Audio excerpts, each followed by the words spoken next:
Hi everyone. आज हम लोग ईएफसी लिमिटेड का कॉन कॉल का एनालिसिस करेंगे। इनका जो रेवेन्यू जो है quarter on sorry year on year जो है 53% से ग्रो किया है और प्रॉफिट आफ्टर टैक्स 54% से ग्रो किया है। ऑपरेटिंग प्रॉफिट मार्जिन भी बहुत बढ़िया है इनका। ओके, इंडस्ट्री में सबसे हायर है। ओके, इनका कुछ कंपिटिटर्स है लाइक ऑफिस स्पेस लिमिटेड और स्मार्ट वर्क्स और एक छोटा सा कंपनी है, नाम भूल गया मैंने। सो इनके कंपैरिजन में इनका जो जो प्रॉफिट मार्जिन है मतलब ईएफसी लिमिटेड का सबसे हाईएस्ट है। क्यों? क्योंकि इनका इंटीग्रेटेड बिजनेस मॉडल है। पहले तो ये कोवर्किंग स्पेस में है, ऑन दी अदर हैंड ये डिज़ाइन एंड बिल्ड सेगमेंट में भी खुद बनाता है। और उसके बाद कंपनी ने नया डिवीजन चालू किया है, वो है फर्नीचर डिवीजन। ओके, सो एक फर्नीचर नाम का एक सब्सिडरी को कंपनी ने एक्वायर किया है। और इंटीरियर सेगमेंट में अगर देखें तो वाइट हिल्स इंटीरियर का भी एक एक नया एक्विजिशन कंपनी ने किया है। Okay, white hill interiors. Okay, so अभी क्या हो रहा है, अभी आप कुछ सालों से देख मतलब कुछ क्वार्टर से देख रहे हो कि ये जो है बहुत बढ़िया बढ़िया ग्रोथ दिखाया है। ओके, एक क्वार्टर में शायद डिप आया था लेकिन बहुत बढ़िया ग्रोथ दिखा रहा है, फिर भी जो है स्टॉक प्राइस मूव नहीं कर रहा है। ओके, आप लोग बहुत कन्फ्यूजन में हो, आप लोग शायद लेके बैठे हो लेकिन स्टॉक प्राइस फिर भी मूव नहीं कर रहा है। आप लोगों ने एक बार यहाँ पे नोटिस किया है कि स्टॉक प्राइस नहीं बढ़ रहा है लेकिन इसका जो पी रेशियो जो था वो रीरेट होके ओके, पहले पहले शायद 40-50 के आसपास था या 60 के आसपास था, अभी ये 17-18 के पी पे आ चुका है। ईपीएस का ग्रोथ हुआ है, पी का नहीं हुआ है। ओके, इनका अगर बिजनेस अगर देखें तो कंपनी जो है कंपनी का टारगेट है कि हम लोग इस साल जो है 25,000 नए सीट्स को ऐड करेंगे। ओके, 25,000 नए सीट्स को ऐड करेंगे और कंपनी का जो टोटल अभी तक जो टोटल सीट्स है वो है 68,000 के आसपास कंपनी का टोटल सीट है।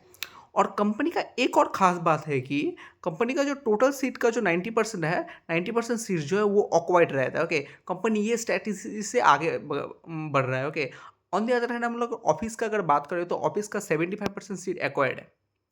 सो सीट एक्विजिशन पे क्यों ध्यान दे रहा है कंपनी? क्योंकि क्योंकि क्योंकि इससे क्या होगा, जो प्रोडक्ट पर एरिया प्रोडक्टिविटी जो है कंपनी का बढ़ेगा, मार्जिन इंप्रूव होगा।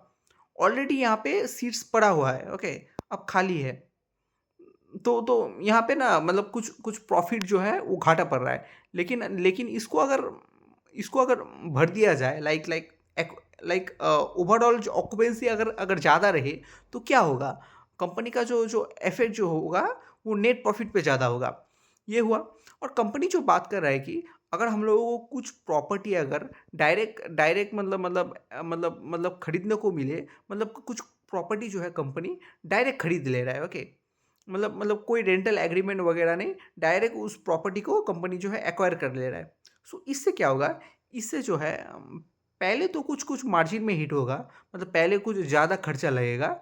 लेकिन लेकिन लेकिन ओवरऑल टाइम में मतलब कुछ साल बाद जो है रेंटल रेंटल से बहुत पैसा ज़्यादा आएगा। मतलब कोई लैंडलॉर्ड यहाँ पे नहीं होगा और कोई रेवेन्यू शेयरिंग जो है यहाँ पे करना नहीं पड़ेगा। मार्जिन पे ज़्यादा ग्रोथ होगा। ऑन दी अदर हैंड इनका अगर ओवरऑल पोर्टफोलियो का मतलब ओवरऑल सीट्स का 9% जो जो एरिया है वो डायरेक्ट ऑन किया हुआ है। और रेस्ट जो है वो रेंटल है, मतलब लैंडलॉर्ड के साथ एग्रीमेंट है। ओके, ये लोग प्रॉफिट शेयरिंग मॉडल पे नहीं नहीं जा रहे हैं, ये लोग स्टेट लीज मॉडल पे ज़्यादा जा रहा है। ओके, इनको अपने बिजनेस के ऊपर कॉन्फिडेंट है कि हम लोग अगर कोई लैंडलॉर्ड से अगर डायरेक्ट डायरेक्ट अगर कुछ खरीद ले, मतलब एक प्रॉपर्टी अगर एक्वायर कर ले तो इसको हम लोग यूटिलाइज करके छोड़ेंगे, मतलब इसका सीट जो है हमारा सीट जो है वो फुलफिल होगा। ये कॉन्फिडेंस जो है जो है कंपनी के पास है। ऑन दी अदर हैंड दूसरे जो कंपनीज है लाइक लाइक स्मार्ट वर्क्स और ऑफिस स्पेस, ये लोग मैनेज एग्रीगेट मॉडल पे मतलब रेवेन्यू शेयरिंग मॉडल पे ज़्यादा फोकस कर रहा है। मतलब जितना सीट कंपनी का एक्वायर्ड होगा उसके हिसाब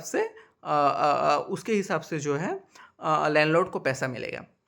और और इनका कंपटीटर्स का अगर बात करें तो इंटीग्रेटेड बिजनेस मॉडल भी नहीं है। मतलब ये लोगों को जो डिज़ाइन एंड बिल्ड के लिए दूसरा कुछ कंपनी से आउटसोर्स करना पड़ रहा है।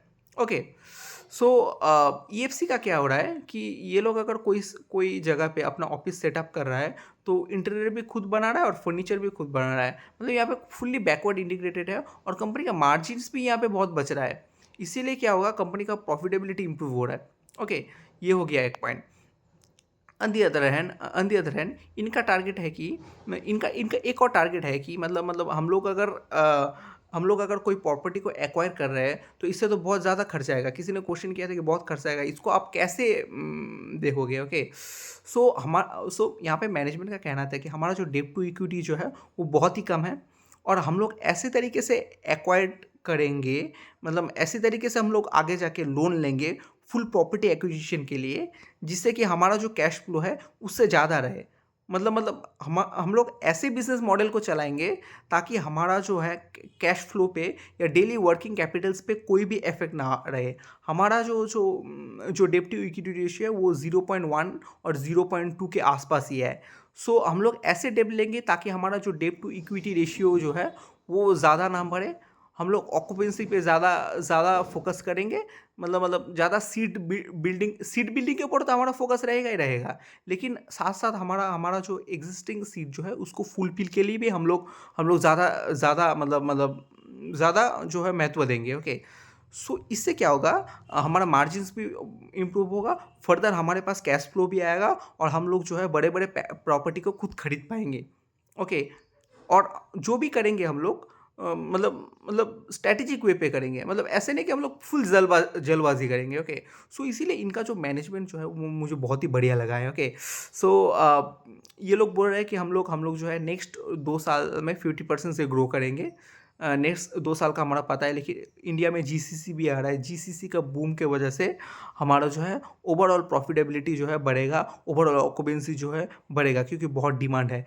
ऑन दी अदर हैंड हम लोग जो है बड़े बड़े जो जो जो मल्टीनेशनल्स कंपनी और बड़े बड़े जो जो जो कंपनी है उसको ज़्यादा टारगेट कर रहे हैं। ओके, सो यही था इनका बिजनेस एनालिसिस और ये कोई बाय एंड सेल रिकमेंडेशन नहीं है। Thank you so much.